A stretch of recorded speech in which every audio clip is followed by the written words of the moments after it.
Och samkommen här i kväll i Nya Bonus så kunde du kunngjera att det hade gjort av att ge Klaksvíkar byrå en gåva. Kan du säga och kunna synda om det? Byggningen som så att han vi som vi kallar Spinarøye har vi först till kommun. Och kvärt orsøket till att det har valt att göra det? Alltså är så löst att vi köpte stickje här ta väl lugga som det här som bonustent nu Nya Bonus väl lugga som det här som bostad och intresse. Så visste jag om den byggningen smärre men jag var inte nu igen för halvt år han men då är fisk kom in nu igen var ju öliga appetit nu och jag alltid att det är synd hvis han inte var brukt förnuftigt. Ja, det är ju några särskilt vi så byggningen. Han är aldrig uppe tanke som han är, ha?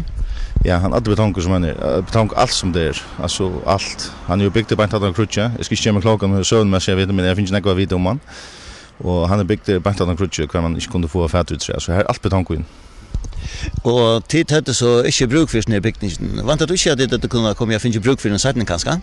Jag vet inte men jag alltid öliga viktigt att ta du kommer innan såna möjliga här att du kan göra sin rätt och det tas vi då just.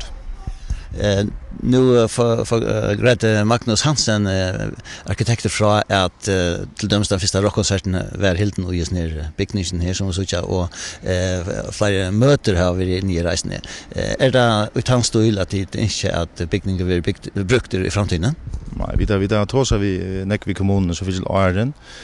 Och det som vi har insett det där vi brukt till några mentalt och det har så gynnsvit till. Så till lukka som åt till att finna och hur så för vi är fram.